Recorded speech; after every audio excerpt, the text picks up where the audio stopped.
Spice and നട്ട്സിന്റെ മറ്റൊരു വീഡിയോയിലേക്ക് എല്ലാവർക്കും സ്വാഗതം.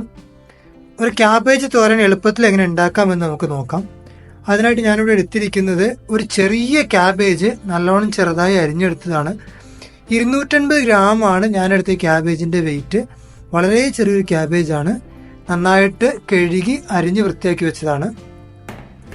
പിന്നെ വേണ്ടത് 5 ചുവന്നുള്ളി ചെറുതായിട്ട് അരിഞ്ഞെടുത്തത്, 2 പച്ചമുളക് നീളത്തിൽ കട്ട് ചെയ്തെടുത്തത്. ചെറിയ പച്ചമുളകാണ് എടുത്തിരിക്കുന്നത്.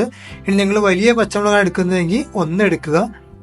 2 വെളുത്തുള്ളി നന്നായിട്ടൊന്ന് ക്രഷ് ചെയ്തെടുത്തത്, 1 തണ്ട് കറിവേപ്പില, 1/2 കപ്പ് തേങ്ങ ചിരവിയത്, 2 ചെറിയ ഉണക്കമുളക് കട്ട് ചെയ്തത്. ഇതും വലിയ ഉണക്കമുളകാണ് എടുക്കുന്നതെങ്കിൽ അതും ഈ പറഞ്ഞതുപോലെ 1 എടുക്കുക.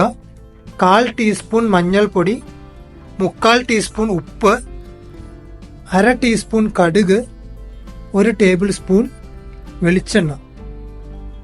എങ്ങനെയാണ് ഇത് പ്രിപ്പയർ ചെയ്യുന്നത് വളരെ പെട്ടെന്ന് നോക്കാം. അടുപ്പത്ത് വെച്ച പാൻ ചൂടായി വന്നിട്ടുണ്ട്. അതിലേക്ക് 1 ടേബിൾ സ്പൂൺ വെളിച്ചെണ്ണ ഒഴിച്ചു കൊടുക്കാം. ചട്ടി ചൂടായി കഴിഞ്ഞാൽ അതിലേക്ക് 1/2 ടീസ്പൂൺ കടുക് പൊട്ടിക്കഴിഞ്ഞാൽ നേരത്തെ ചതച്ചു വെച്ചിരിക്കുന്ന വെളുത്തുള്ളി ചേർത്ത് കൊടുക്കാം. അതിന്റെ കൂട്ടത്തിൽ കറിവേപ്പില കൂടി ചേർത്ത് കൊടുക്കാം. ഇത് നന്നായി ഇളക്കി ഒന്ന് മൂത്ത് വന്നു കഴിഞ്ഞാൽ ഏകദേശം ഒരു 10-20 സെക്കൻഡിന് ശേഷം ഇതിലേക്ക് ചുവന്നുള്ളി അരിഞ്ഞു വെച്ച് ചേർത്ത് കൊടുക്കാം. കൂടെ പച്ചമുളക് നീളത്തിൽ കീറിയത് ഇട്ട് കൊടുക്കാം.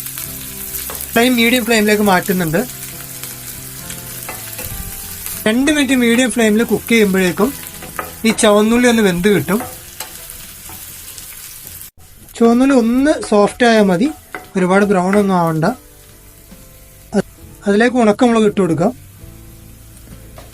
ഉണക്കമുളക് ഒന്ന് ഇളക്കിയ ശേഷം അതിലേക്ക് അരിഞ്ഞു വെച്ചിരിക്കുന്ന ക്യാബേജ് ചേർത്ത് കൊടുക്കാം. ക്യാബേജ് ചേർത്ത് മീഡിയം ഫ്ലെയിമിൽ തന്നെ വെച്ച് 3 മിനിറ്റോളം ഒന്ന് ഇളക്കി കൊടുക്കുക. 3 മിനിറ്റ് ക്യാബേജ് നന്നായിട്ടൊന്ന് ഇളക്കി കൊടുത്തിട്ടുണ്ട്.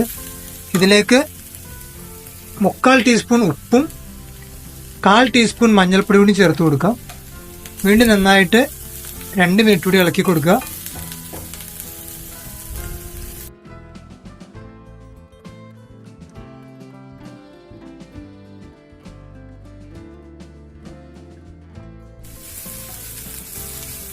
ഇപ്പൊ ഇതിലേക്ക് തേങ്ങയും ചേർത്ത് കൊടുത്തിട്ടുണ്ട്.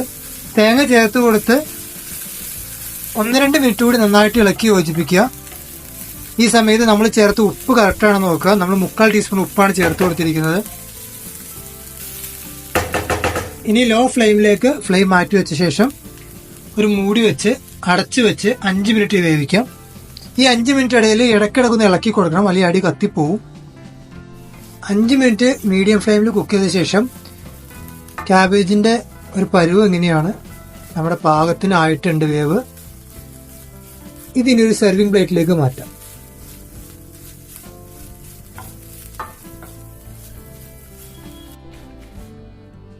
വളരെ ഈസി ആയിട്ട് വളരെ പെട്ടെന്ന് തന്നെ ഉണ്ടാക്കാവുന്ന ക്യാബേജ് തോരൻ ഇവിടെ റെഡി ആയിട്ടുണ്ട്. വീഡിയോ എല്ലാവർക്കും ഇഷ്ടമായെന്ന് കരുതുന്നു. ഇഷ്ടമായെങ്കിൽ സുഹൃത്തുക്കൾക്കും കുടുംബക്കാർക്കും എല്ലാം ഷെയർ ചെയ്ത് കൊടുക്കുക. മറ്റൊരു വിഭവവും മറ്റൊരു വീഡിയോയുമായിട്ട് വരുന്നത് വരേക്കും എല്ലാവർക്കും ബൈ.